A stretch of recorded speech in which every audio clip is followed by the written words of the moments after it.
Okay, so what we just played with is we used some trial and error and we came up with something that was supposed to be an explicit formula.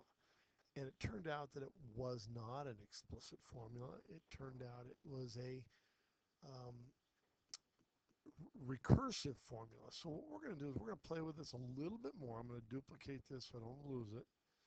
Okay. And then I'm going to go ahead and delete that. I'm going to come back and let's take a look more specifically um, at this. Now, based on what we're trying to do, an explicit formula, maybe based on what we did, if we look at our input output, maybe this is more of a linear equation, y equals mx plus b. So if that's the case, if we could figure out where does it cross the y-axis, find the b value, and what the slope is. In order to do that, we got to take a look at some of these numbers. Okay, um, these, wrong one, let's try this. So for your x values, for every x, you put it in x, right, you get a y value. This is our sum, this is not our y value. So really what I want to do is I'm going to go ahead and use the um, spreadsheet and calculate a slope. So we're going to go equals parentheses y2 minus y1 divided by uh, x2 minus x1. Put those in parentheses. Okay, so that's my slope formula. If it all goes well, and I can copy and paste the slope for each one of these all the way down should be the same. Okay, now we know that what happened down here, um, it went to 0. The slope didn't necessarily change per se, but um, we ended up with a 0 value in the numerator. So um, it looks like the slope is consistent. It looks like um,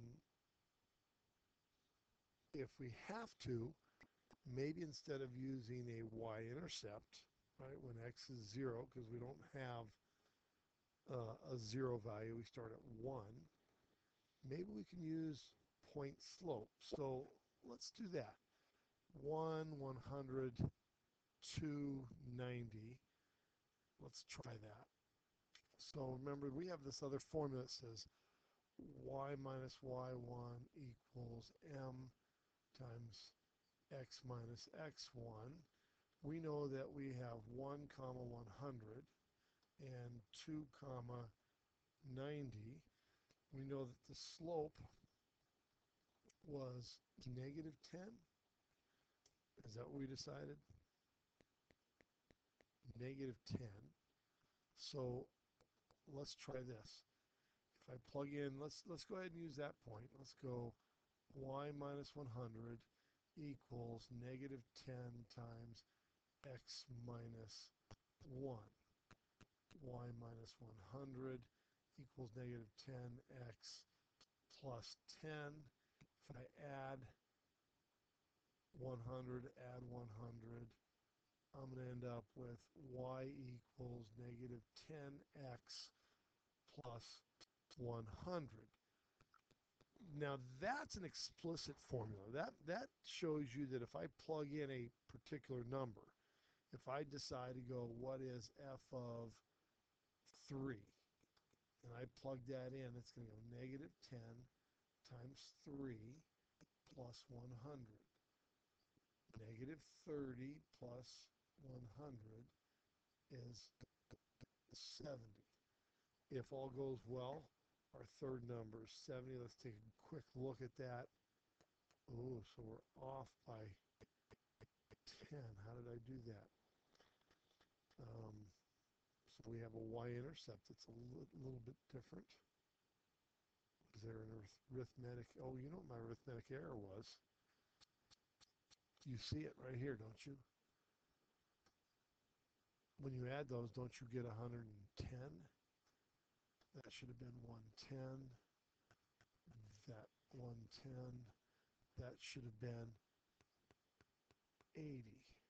So we ended up with a correct explicit formula.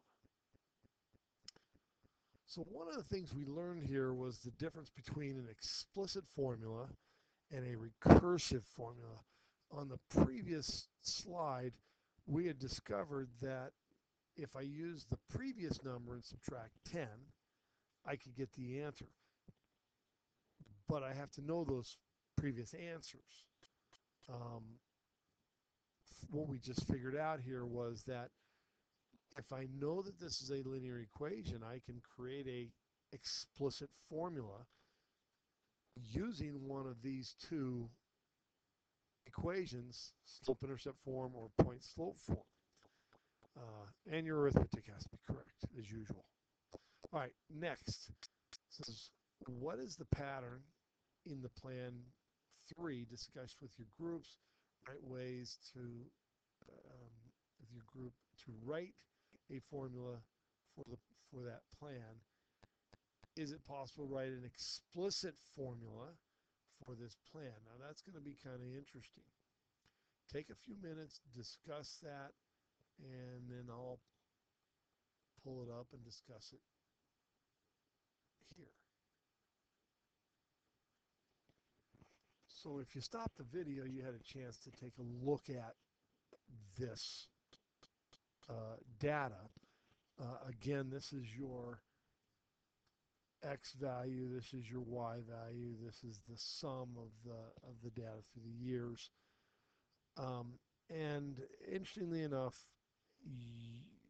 you were to investigate something you didn't really have the tools yet to find. So your answer is probably no. However, there is a way to write an explicit formula, which we will get into down the road, just for fun. Y equals 1.5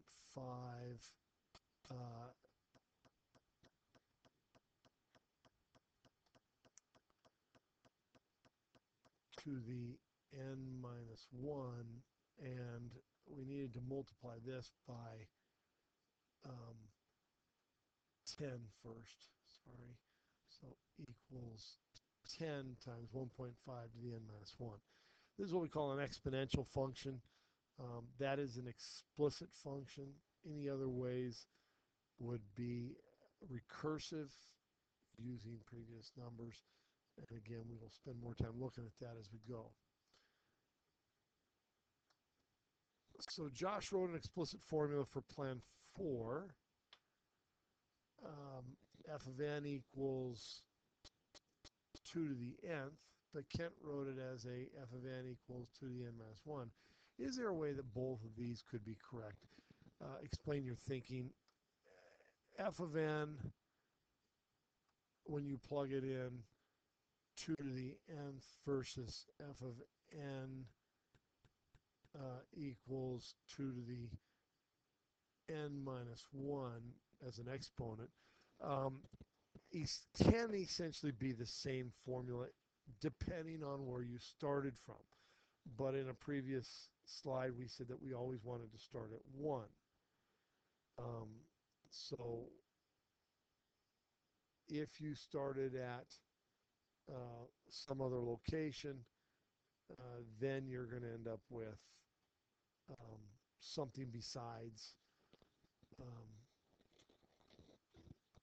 something. If you started at 0, we could create a whole new scenario.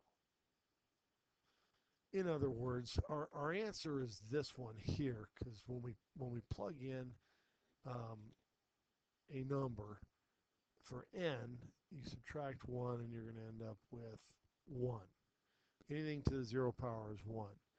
However, you could do the same thing where n is greater than or equal to 0. This will be n is greater than or equal to 1. So I'm probably spending too much time on this. This is where we want to stay focused just to make our life a little bit easier. However, this would work. Okay, one way to see these patterns is to go ahead and graph the sequence. I'm going to let you guys take a little bit of time, pause the video, and graph all four functions.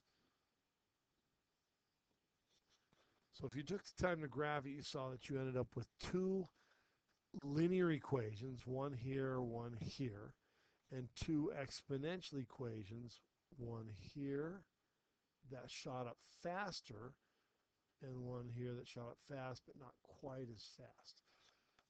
You'll notice that the 2 to the n minus 1 goes up faster than um, 1.5 to the n minus 1. Kind of an interesting visual of what we were looking at. Okay, so Aunt Lucy's, which of Aunt Lucy's plans is linear? How do you know? Clearly, you saw that plan uh, 1 and 2 were linear. Um, number 11 says plans 3 and 4 were exponential, which we're learning about now or getting exposed to. How are these graphs different from the plans 1 and 2? They were not linear, clearly. They did not have a straight line. They shot up fast. Now, exponential could also be shooting down fast or getting smaller, really small, but that's pretty clear. Um, we will spend more time with exponential functions as we go, but for now, we're trying to get the idea of what a function is. As you plug a number in, you get one number out. Did the graphs change your mind about which plan is the best? Hopefully it did. Hopefully you saw that plan 4 in the long run would be the best plan. Plan 3 would certainly be good and wouldn't shake a stick at, but 4 would go up faster. Not not in the first 5 years, but certainly down 10 years down the road, 12 years down the road. Why would connecting the data points not make sense in this situation? This is an interesting scenario in that you only got money once a year. So the data points aren't necessarily connected in a continuous happening over time. So they would just be plotted as points, but you still get the idea of what was there. Okay, in the lesson summary, it's worth taking a few minutes to look at this, but I think I'm going to do this in a separate video.